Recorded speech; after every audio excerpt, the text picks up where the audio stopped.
नहीं तेरी हरम से, खाली है मेरे हाथ भी दीनारो दरम से। मैं दूर हो मजबूर हो ऐ सैयद आलम, दीदार दिखाते नहीं आवाज सुना दो। मैं दूर हो तू क्या हुआ है उम्मत गमखार, दीदार दिखाते नहीं आवाज सुना दो। এইভাবে বলতেছে হযরত আশরাফ আলী থানভী রাহমাতুল্লাহ আলাইহি বলেন যে আহমদ কবির রাফাই বলল আমি তো কোনো বরকত পাই না, মানুষ আমার কাছ থেকে কি বরকত নিব। এটা বলার সাথে সাথে রওজায়ে আতহারের থেকে নবীজির হাত মুবারক বাইর হয়ে আসছে। সাথে সাথে সমস্ত মানুষের সামনে নবীজির সাথে তার মুসাফা হয়ে গেল। 10,000 উলামায়ে কেরাম ওই জায়গার মধ্যে উপস্থিত ছিল। সমস্ত উলামায়ে কেরাম সাক্ষী হইয়াছিলেন। তাজা গাহি দাস তন্দর দাগে হায়ে সিনারা, গাহে গাহে বাজ খাই দপ্তরে পারিনারা।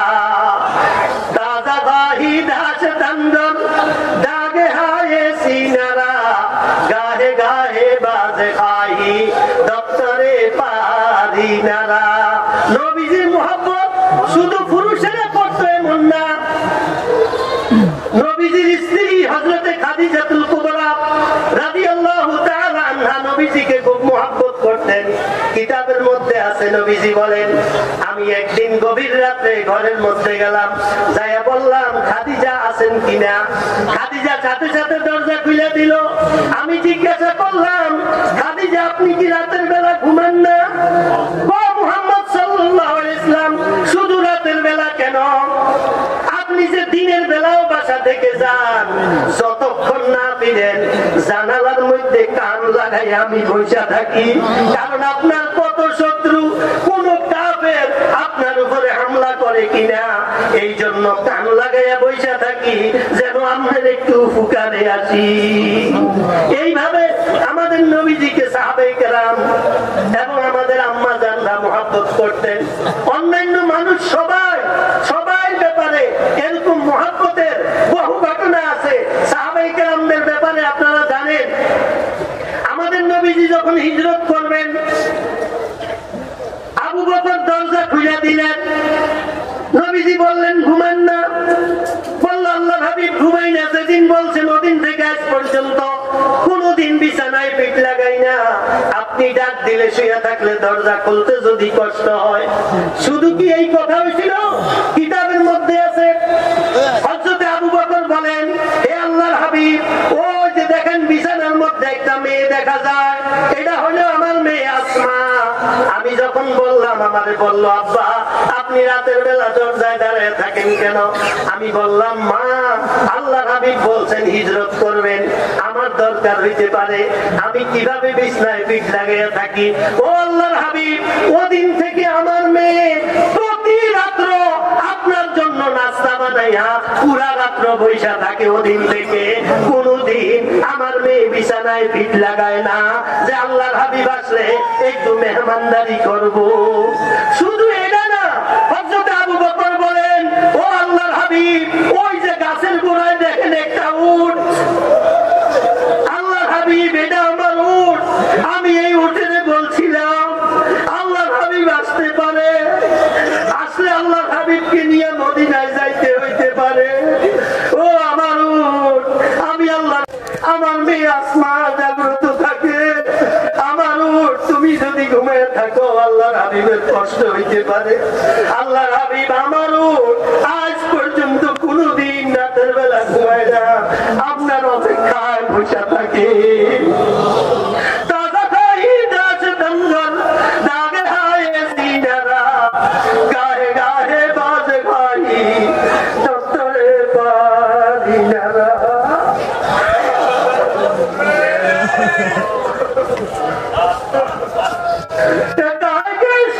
मुझको जगाया जगा कर सो मुसीबत में गिराया, ला इलाहा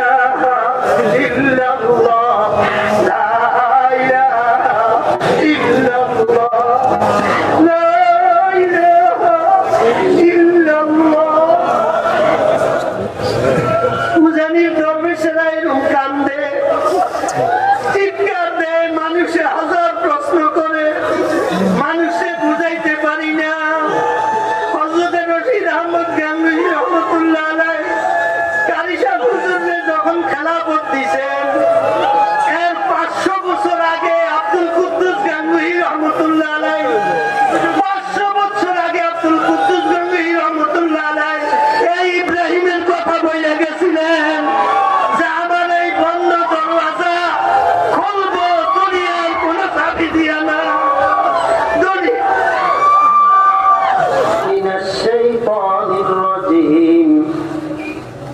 بسم الله الرحمن الرحيم قل إن كنتم تحبون الله فاتبعوني يحببكم الله ويغفر لكم ذنوبكم উপস্থিত আজকের এই ঐতিহ্যবাহী উজানি মাদ্রাসার মাহফিলে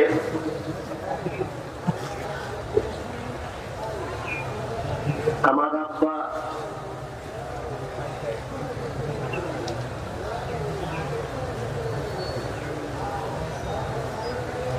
আসলে স্টেজে যিনারা ওয়াজ করতেন তিনারা তো একে একে সব শেষ হয়ে গেছেন। এরপরও কিছু আছেন যারা কেউ ধরা ছোঁয়ার বাহিরে একা একা চলে।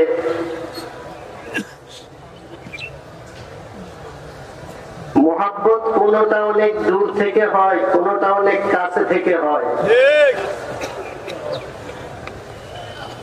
হযরত আবু বকর সিদ্দিক রাদিয়াল্লাহু তাআলা আনহুর মোহাব্বত নবীজির জন্য খুব কাছে থেকেও ছিল, দূর থেকেও ছিল। নবীজি বললেন, আবু বকর আমি তো কাফেরদের পেছে পড়ে গেছি। আবু বকর রাদিয়াল্লাহু তাআলা আনহু বললেন, আল্লাহর হাবিব কি করতে হবে বলেন। আমার গন্তব্য হইল এই পাহাড়ের উপরে উঠা, জাবালে নূরে। রাস্তা নাই, কিছু নাই। হযরত আবু বকর সিদ্দিক রাদিয়াল্লাহু তাআলা আনহু বললেন, আল্লাহর হাবিব গন্তব্য যদি জাবালে নূর হয়, কিছুক্ষণের মধ্যে জাবালে নূরের উপরে আপনি থাকবেন ইনশাআল্লাহ।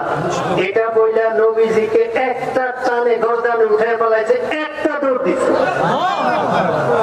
তাজা ফাহি দাশ তন্নর দাদে হায় সিনারা গাহে গাহে বাজে খাহি দপ্তরে পারিনারা।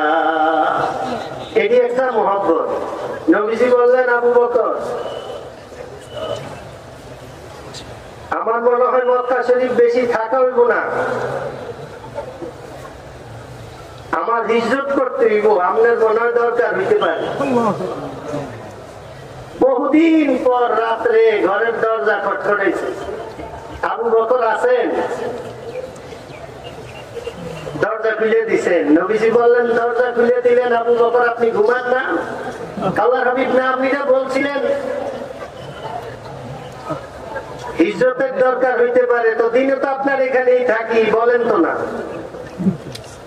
তো রাত্রে আইসা এখানে দাঁড়িয়ে থাকি, এটা তো অনেক আগে বলছিলাম। আল্লাহর হাবিব ওই থেকে আজ পর্যন্ত আর কোনদিন আবু বকরের পিঠটা বিছানায় লাগে না। পরামর্শী ছাড়া কর দি তু আদো কসম আল্লাহ নমি করদাম পরামর্শ। নবীজির জন্য পাগল সাহাবায়ে কেরামরা এরকম ছিলেন। আমাদের খুব কাছের একজন মানুষও নবীজির পাগল ছিলেন। অনেকে নাম শুনছেন। দিল্লি জামে মসজিদের খতিব ছিলেন আল্লামা আতাউল্লাহ শাহ বুখারী রহমতুল্লাহ আলাইহি। নবীজির আওলাদ ছিলেন উনি। হযরতে হাসান রাদিয়াল্লাহু তাআলা আনহু থেকে ওনার বংশের নিসবত পাওয়া যায়। দিল্লি থেকে একজন লোক মদিনা শরীফ যাইব, উনি বললেন মদিনা শরীফ গেলে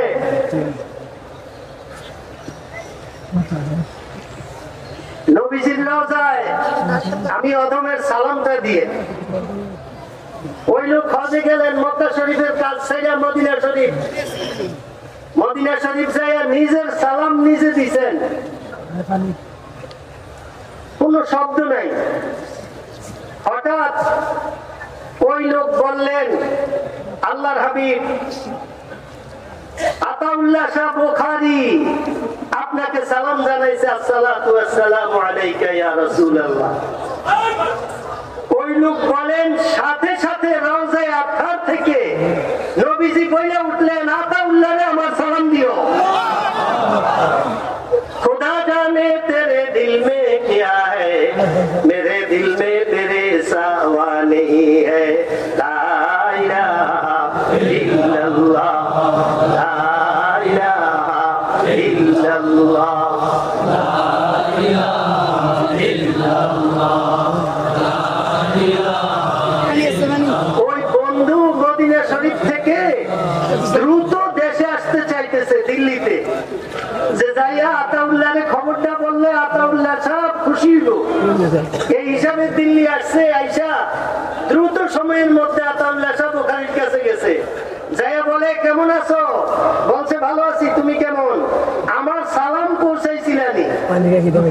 আতাউল্লাহ সাহেব বলেন, ওনার বন্ধু বলে তোমার জন্য সুসংবাদ। কি সুসংবাদ? আমি তো সালাম দিলাম, কোনো খবর হয় নাই, তোমার নাম বলে সালাম দিছি, নবীজি তোমাকে সালাম জানাইছে। উনি বলেন আতাউল্লাহ শাহ বুখারী বসার মধ্যে ছিল, একটা লাফ দিছে, আর্ধ সাধু ঘুরে উঠে গেছে, এরপরে নিচে পড়ছে, অচেতন হয়ে গেছে। 1-1.5 ঘন্টা পরে হুশ আসার পর তাকে আমরা জিজ্ঞাসা করলাম, আতাউল্লাহ তুমি তো অনেক সাহসী মানুষ, তুমি তো অনেক বীর মানুষ, এই কথা বলার পর তুমি অচেতন হয়ে গেলা কেন? বলছে সত্য কইরা বলো, নবীজি কি আমাকে মনে রাখছে?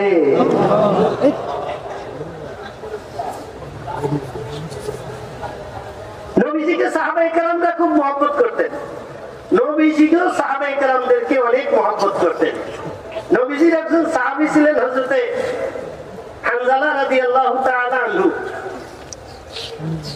উনি মসজিদে নবীজির পিছনেই নামাজ পড়তেন, নবীজি ওনাকে মহব্বত করতেন, ওনাদের তালাশ করতেন, ওনার দিকে তাকাইতেন। উনি একদিন দেখে যে ওনাকে দেখা যায় না, একদিন 2 দিন মানুষকে জিজ্ঞাসা কি ব্যাপার, হানজালার খবর কি?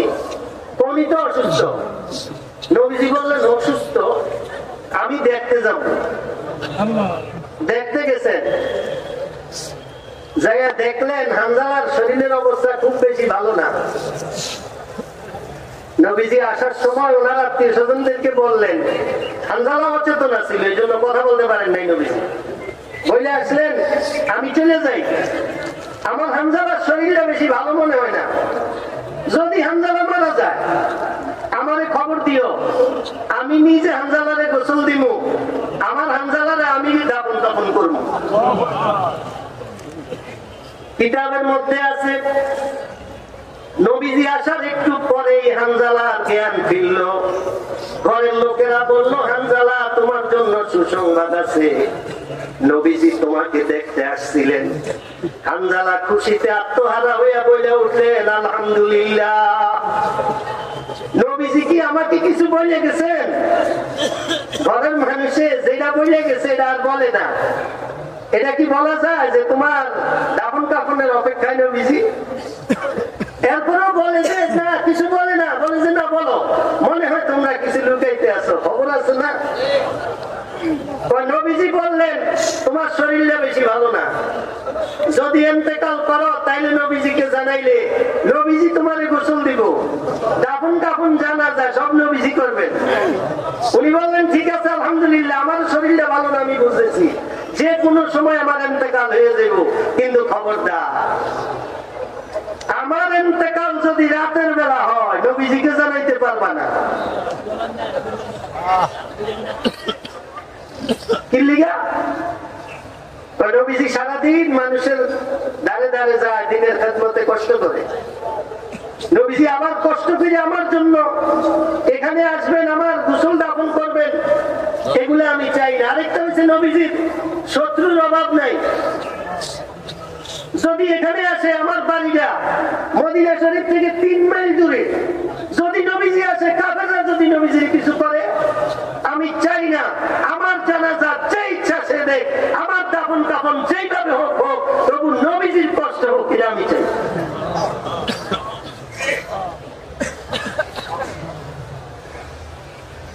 এগুলা মহব্বতের পরিচয়।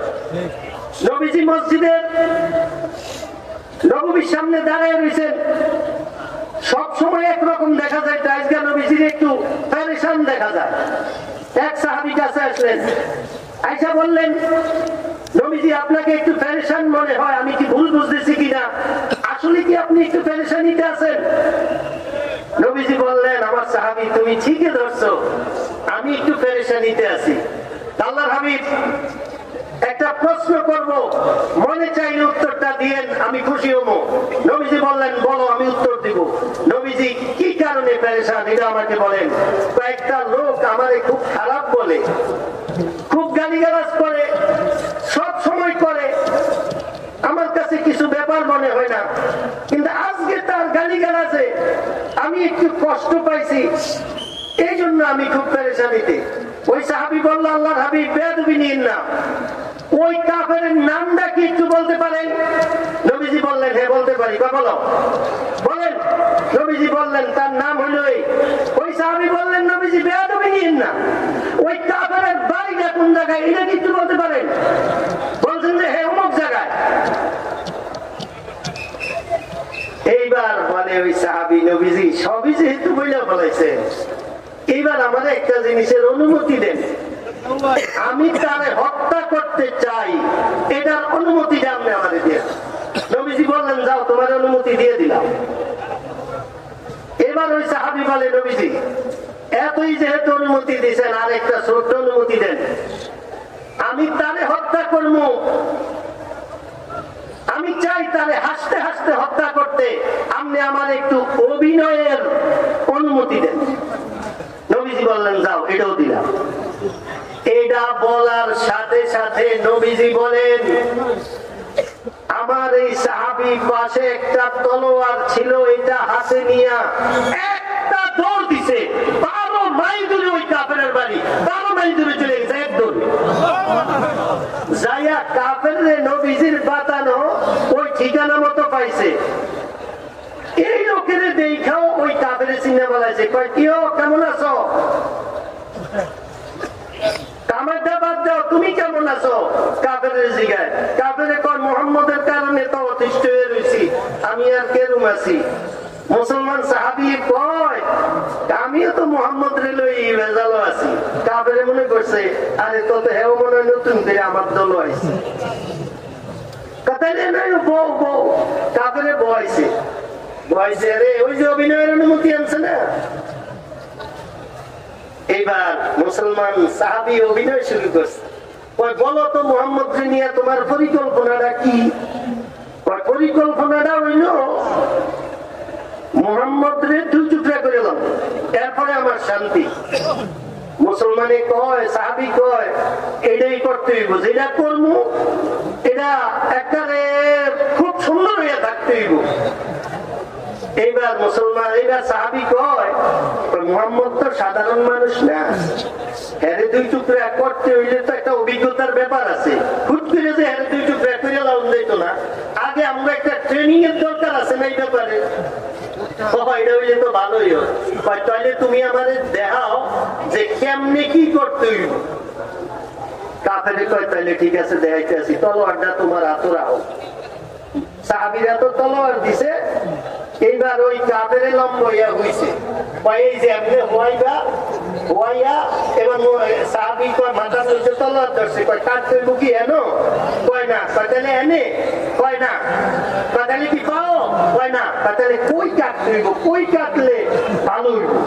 কয় ঘর দাঁড়া, কয় কোন জায়গাটা খুইলা দাও। পরে এমনি দিছে, এক টানে কলা কাটা লেছে। এই সাহাবী আবার একটা দৌড় দিছে, দিয়া মসজিদে নববীর সামনে। এর আগেই নবীজিরে আল্লাহ পাক জিবরাইল আলাইহিস সালামের মাধ্যমে খবর জানাই দিছে। হে আমার হাবিব, আপনার যেই পাগল আপনার শত্রুর প্রতিশোধ নিতে গেছে, তার প্রতিশোধের উপরে আমি সন্তুষ্ট হয়ে গেছি। সে আসলে তাকে আমার পক্ষ থেকে বলবেন যে আল্লাহ পাক বলছেন আজকে তুমি যা চাও আল্লাহ পাক তোমাকে তা দিয়ে দিবে। ওই সাহাবী আসছে নবীজিকে ঘটনা বর্ণনা করব, শুরু করছে, এর মধ্যে নবীজি বলে রাখো রাখো রাখো, তোমার ঘটনা আল্লাহ পাক আমার জানাই দিছে। তোমার ঘটনা আল্লাহ পাক আমার জানাইছে, বলতে হবে না। এখন তুমি বলো আল্লাহ পাক বলছেন তুমি কি চাও, আজকে যা চাইবা আল্লাহ পাক তোমাকে তাই দিয়ে দিবে। ওই সাহাবী বললেন আল্লাহর হাবিব, আমি ক্ষুদ্র একটা মানুষ, আল্লাহর কাছ থেকে কিছু চাইয়া আমি নিতে চাই না। আপনার জন্য একটা কাজ করছি, এটার প্রতিদানও আমি চাই না। আল্লাহর হাবিব, আপনার হাতে যে খেজুরের একটা ডালা আছে, এই ডালাটা আমারে দিয়ে দেন, এটাই আমি চাই। নবীজি ডালাটা সাথে সাথে দিয়া বললেন, আমার সাহাবী বলো তো এই ডালা দিয়ে তুমি কি করবা? আল্লাহর হাবিব, এই ডালাটা এখন আমি নিয়ে বাড়ির যাব, নিয়ে আমার ঘর, আমার বউ, আমার সন্তানের কাছে ডালাটা আমানত রাখবো, আর বলবো আমি যখন ইন্তেকাল করবো আমার কবরে এই ডালাটা দিয়ে দিও, এটা নবীজির দেওয়া ডালা। তো কবরতে এই ডালা তুমি কি করবা? ওই সাহাবী বললেন আল্লাহর হাবিব, হাসরের ময়দানে আপনার কোটি কোটি সাহাবীরা থাকবো, লক্ষ লক্ষ সাহাবী, কোটি কোটি উম্মতেরা থাকবো, ঘোরাঘুরি ব্যস্ততার মধ্যে আপনি হয়তো আমি অদমকে নাও চিনতে পারেন, এই জন্য আমি ডালাটা নিয়ে ঘুরবো, আর আপনার কাছে যাইয়া বলবো আল্লাহর হাবিব চিনতে পারছেন কিনা আমি ওই ডালাওয়ালা। তাজা বাহি দাস তঙ্গল দাগে হায় সিনারা, তাজা বাহি দাস তঙ্গল দাগে হায় সিনারা, গাহে গাহে বাজ খাই দপ্তরে পারি নারা, লা ইলাহা ইল্লাল্লাহ, লা ইলাহা ইল্লাল্লাহ, লা ইলাহা ইল্লাল্লাহ। যে যত বড় ওলি হইছে নবীজির মুহাব্বত দিয়ে বড় হইছে, নবীজির মুহাব্বত যে যত বড় ওলি। হযরত রশিদ আহমদ গঙ্গোহী রহমাতুল্লাহ আলাইহি, উনি কত বড় ওলি, কেমনে নবীজির মুহাব্বত ওনার দিলের মধ্যে। ওনার ব্যাপারে এরকমও পাওয়া যায় যে উনি দৈনিক 1,00,000 বার দুরূদ শরীফ পড়তেন। ওনার ইতিহাসের মধ্যে পাওয়া যায় উনি 2 জায়গায় চাইতেন বিনা দাওয়াতে, 2 ধরনের মানুষের বাড়িতে চাইতেন রশিদ আহমদ গঙ্গোহী রহমাতুল্লাহ আলাইহি বিনা দাওয়াতে। একটা হইল যেই ব্যক্তি হজে যাইব শুনতো, উনি ওই লোকের বাড়ি যেতেন, যাইয়া ওই লোকের সাথে মুসাফা করতেন, ওই লোকের সাথে বিভিন্ন কথা বইলা বলতেন, রওজা মুবারকে গেলে আমি রশিদের সালামটা পৌঁছে দিও। এই বাড়িতে উনি 2 বার যাইতেন। নবীজি খবর রাখতেন এ হজেতে আসবো কবে। সে হজ থেকে যেদিন আসে নবীজি সবাই, রশিদ আহমদ গঙ্গোহী রহমাতুল্লাহ আলাইহি সবাই আগে তার বাড়ি যাওয়ার চেষ্টা করতেন, যাইয়া তাকে সালাম দিয়া বুকে লাগাইতেন, যে লাগাইতেন যতক্ষণ না শেষ হতো অতক্ষণ বুকেই জলে ধরে। সে যদি কোন খেজুর হাদিয়া দিত, হযরত রশিদ আহমদ গঙ্গোহী রহমাতুল্লাহ আলাইহি খেজুর খাইতেন, আর খেজুরের বিচিটারে সুরমা বানাইয়া চোখে ব্যবহার করতেন। এগুলো হচ্ছে মুহাব্বত। আইনা মানে কে করদম ইজতিহাদ, রহমতে হব্বার রওয়ানে জুমলা বা, ও হাবিবা ইমামে বাসফা, আসরাজে উম্মতানে মুস্তাফা। হযরতে ইমাম আবু হানিফা রাহমাতুল্লাহ আলাইহি, ওনার দিলের মধ্যে নবীজির মুহাব্বত ছিল। কিতাবের মধ্যে আছে একদিন নিজের দেশে খুব ভালো লাগতে আসছিল না, নবীজির মুহাব্বতের যন্ত্রণা এবং আশা আকাঙ্ক্ষা দিলে কেবল জ্বালাইয়া দিতে আছে। হঠাৎ উনি সংক্ষিপ্ত সফরে একদিনের জন্য শুধু রওজা শরীফে যাইয়া একটু দেখা করে চলে আসবো। উনি রওজা মুবারকে গেলেন, যাইয়া সালাম দিলেন। ওনার এই যাওয়ার খবর মদিনা শরীফ ছড়িয়ে পড়ছে যে যুগের সবচেয়ে বড় আলেম, সবচেয়ে বড় ইমাম মদিনা শরীফ আসছে। পুরা আরব দেশের ওলামায়ে কেরাম মদিনা শরীফে জমা হয়ে গেল। জমা হইয়া কেবল বিভিন্ন মাসআলা মাসাইল জানেন, হাদিসের কথা জিজ্ঞাসা করে। নবী হযরত ইমাম আবু হানিফা পরের দিন বললেন, ভাইরা আমার একটু দেশে যাইতে দেন। মদিনা শরীফের মানুষ বলে, ইমাম সাহেব আরেকটা দিন থাকলে একটু ভালো হয়। হযরত ইমাম আবু হানিফা মদিনার মানুষের কথা টালতে পারেন না, যার কারণে উনি বললেন, আচ্ছা ঠিক আছে আমি থাকবো। দ্বিতীয় দিন আবার উনি বললেন, আমাকে একটু যাইতে দাও। তারা আবার বলে, ইমাম সাহেব একটু থাকলে ভালো হয়। উনি তৃতীয় দিন আবার বলে, আমাকে একটু যাইতে দাও। মদিনার মানুষ বলে, ইমাম সাহেব আর একটু থাকা যায় না। এইভাবে মদিনার মানুষের কথা উনি বাদ দিতে পারেন না। এইভাবে চলতে চলতে চলতে চলতে 40টা দিন চলে গেছে। 40 দিনের দিন হযরত ইমাম আবু হানিফা বললেন, আমাকে একটু আমার দেশে যাইতে দেও না। মদিনার মানুষ বইলা উঠলেন, ইমাম সাহেব আরেকটা দিন কি থাকা যায় না? এবার ইমাম আবু হানিফা রাহমাতুল্লাহ আলাইহি রাগ হয়ে গেলেন। রাগ হয়ে বললেন, ও মদিনার মানুষেরা, আমাদের কি তোমরা মারণের ইচ্ছা আছে নাকি? আজকে 40 দিন হয়ে গেল মদিনা শরীফ আসলাম, এখনো প্রস্রাব পায়খানা করতে পারি না। কারণ যেখানে যাই আমার মনে হয় এই রাস্তার মধ্যে নবীজি হাসছেন, এই রোডের মধ্যে নবীজির চলাফেরা, নবীজির ধুলাবালি এই রাস্তার মধ্যে আছে। এখানে আমি জরুরত সারি কেমনে? আমি তোমাদের উপরে রাগ না, আমার কষ্ট হইতেছে, তোমরা আমারে অনুমতি দাও দেশে যাওয়া। এইভাবে উনি মদিনা শরীফ থেকে ওনার দেশে যাওয়ার সুযোগ হয়েছে। হযরত আহমদ কবির রাফাই রহমতুল্লাহ আলাইহি উনি নবীজির নাতি ছিলেন। এই কথাটা সবাই বলে না, এটা কিন্তু খুব গ্রহণযোগ্য সূত্র না। বাকি উনি নাতি নিজে নিজেরে বলছিলেন, এটা জানেন কিনা আপনারা জানি না। হযরত শেখ আহমদ কবির রাফাই রহমতুল্লাহ আলাইহি মদিনা শরীফ যাইবেন, মদিনা শরীফ যাইবেন, নিষেধ নিষেধ নিষেধ নিষেধ, হাজার ভাবে কেবল নিষেধ। এক পর্যায়ে উনি চলেই গেলেন, যাইয়া উনি সালাম দিলেন, আসসালাতু ওয়াসসালামু আলাইকা ইয়া রাসূলুল্লাহ, আসসালাতু ওয়াসসালামু আলাইকা ইয়া হাবিবাল্লাহ। সালাম দেয়। উনার আশা হইল আমি নবীজিকে সালাম দিব, নবীজি যে উত্তর দিব এটা আমি নিজে কানে শুনবো। ওনার কানে এরকম কোন আওয়াজ আসে না। উনি কয়, তাইলে কি আমি নবীজির সালামের জবাবের উপযুক্ত মনে হয় আমি না? আচ্ছা ঠিক আছে, আমি নইলে অনুপযুক্ত। নবীজি তো দুইজন মানুষ ছিল যাদের একটা কথারও উত্তর কবর থেকে না দিয়ে থাকে নাই। সেটা হয়েছে কে জানেন? হযরত হাসান এবং হযরত হুসাইন, দুই নাতি রাদিয়াল্লাহু তাআলা আনহুমা আজমাইন। উনি এইবার সালামের ধরন বদলে দিয়েছে। এইবার উনি নিজে নিজে নবীজিরে বললেন, নবীজি আমি আহমদ কবির রাফাই, এখন আমি আহমদ কবির রাফাই না।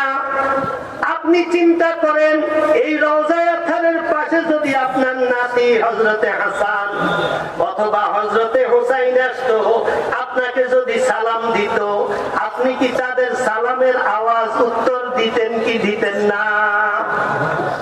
এটা বইলা আহমদ কবির রাফাই সালামের ধরন বদলাইছে। এবার সালাম দিল, আসসালাতু ওয়াসসালামু আলাইকা ইয়া জাদ্দি, হে আমার নানা, আল্লাহর পক্ষ থেকে আপনার উপরে রহমত নাজিল হোক। কিতাবের মধ্যে আছে হযরত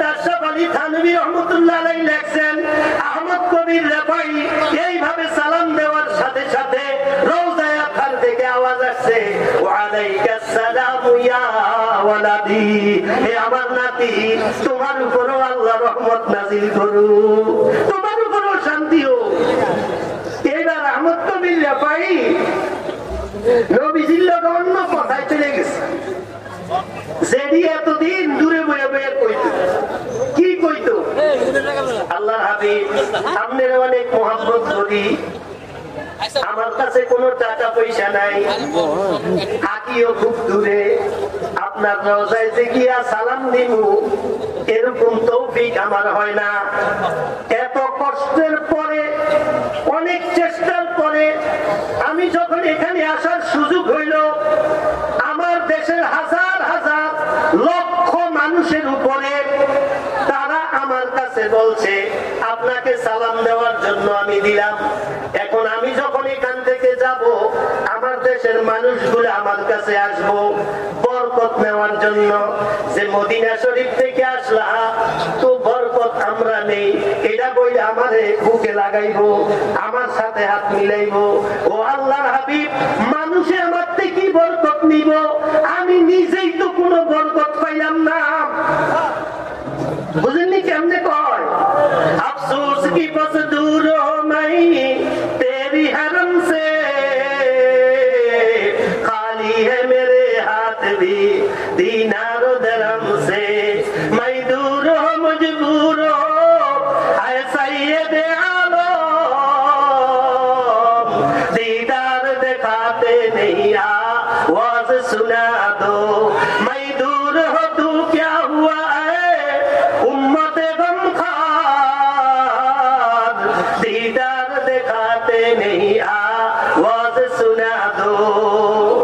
এইভাবে বলতেছে হযরত আশরাফ আলী থানভী রাহমাতুল্লাহ আলাইহি বলেন, যে আহমদ কবির রাফাই বলল আমি তো কোনো বরকত পাই না, মানুষ আমার কাছ থেকে কি বরকত নিব? এটা বলার সাথে সাথে রওজায়ে আতহারের থেকে নবীজির হাত মুবারক বাইর হয়ে আসছে। সাথে সাথে সমস্ত মানুষের সামনে, সমস্ত মানুষের সামনে নবীজির সাথে তার মুসাফা হয়ে গেল। 10,000 উলামায়ে কেরাম, 10,000 উলামায়ে কেরাম ওই জায়গার মধ্যে উপস্থিত ছিল। সমস্ত উলামায়ে কেরাম সাক্ষী হইয়াছিলেন। তাজা গাহি দাস তন্দর দাগে হায় সিনারা, গাহে গাহে বাজ খাই দপ্তরে পারি নারা, তাজা গাহি দাস তন্দর দাগে হায় সিনারা, গাহে গাহে বাজ খাই দপ্তরে পারি নারা। নবীজির মুহাব্বত শুধু পুরুষেরা করতো এমন না, নবীজির স্ত্রী হযরতে খাদিজাতুল কুবরা রাদিয়াল্লাহু তাআলা আনহা নবীজিকে খুব মুহাব্বত করতেন। কিতাবের মধ্যে আছে নবীজি বলেন, আমি একদিন গভীর রাতে ঘরের মধ্যে গেলাম, যাইয়া বললাম খাদিজা আছেন কিনা। খাদিজা সাথে সাথে দরজা খুলে দিল। আমি জিজ্ঞাসা করলাম, খাদিজা আপনি কি রাতের বেলা ঘুমান না? ও মুহাম্মদ সাল্লাল্লাহু আলাইহি ওয়াসাল্লাম, শুধু রাতের বেলা কেন? আপনি যে দিনের বেলাও বাসা থেকে যান, যতক্ষণ না ফিরেন জানালার মধ্যে কান লাগাই আমি বসে থাকি, কারণ আপনার কত শত্রু, কোন কাফের আপনার উপরে হামলা করে কিনা, এই জন্য কান লাগাইয়া বসে থাকি যেন আমাদের একটু উপকারে আসি। এইভাবে আমাদের নবীজিকে সাহাবায়ে কেরাম এবং আমাদের আম্মা জানরা মুহাব্বত করতেন। অন্যান্য মানুষ সবাই সবার ব্যাপারে এরকম মুহাব্বতের বহু ঘটনা আছে। সাহাবায়ে কেরামদের ব্যাপারে আপনারা জানেন, আমাদের নবীজি যখন হিজরত করবেন, আবু বকর দরজা খুলে দিলেন। নবীজি বললেন ঘুমান না, বলল আল্লাহর হাবিব ঘুমাই না। যেদিন বলছেন ওদিন থেকে আজ পর্যন্ত কোনদিন বিছানায় পিঠ লাগাই না। আপনি ডাক দিলে শুয়ে থাকলে দরজা খুলতে যদি কষ্ট হয়। শুধু কি এই কথা হয়েছিল? কিতাবের মধ্যে আছে। হযরত আবু বকর বলেন, হে আল্লাহর হাবিব, ও যে দেখেন বিছানার মধ্যে একটা মেয়ে দেখা যায়, এটা হলো আমার মেয়ে আসমা। আমি যখন বললাম, আমারে বলল আব্বা আপনি রাতের বেলা দরজায় দাঁড়িয়ে থাকেন কেন? আমি বললাম মা, আল্লাহর হাবিব বলছেন হিজরত করবেন, আমার দরকার হইতে পারে, আমি কিভাবে বিছানায় পিঠ লাগিয়ে থাকি। ও আল্লাহর হাবিব ওদিন থেকে আমার মেয়ে প্রতি রাত্র আপনার জন্য নাস্তা বানাইয়া পুরা রাত্র বৈশা থাকে। ওদিন থেকে কোনদিন আমার মেয়ে বিছানায় পিঠ লাগায় না যে আল্লাহর হাবিব আসলে একটু মেহমানদারি করব। শুধু এটা না, হযরত আবু বকর বলেন, ও আল্লাহর হাবিব, ওই যে গাছের গোড়ায় দেখেন একটা উট, আল্লাহর হাবিব এটা আমার উট, আমি এই উটের বলছিলাম আল্লাহর হাবিব আসতে পারে, আসলে আল্লাহর হাবিবকে নিয়ে মদিনায় যাইতে হইতে পারে। ও আমার উট, আমি আল্লাহ, আমার মেয়ে আসমা জাগ্রত থাকে, আমার উট তুমি যদি ঘুমিয়ে থাকো আল্লাহর হাবিবের কষ্ট হইতে পারে। আল্লাহর হাবিব আমার উট আজ পর্যন্ত কোনদিন রাতের বেলা ঘুমায় না, আপনার অপেক্ষায় বসে থাকে।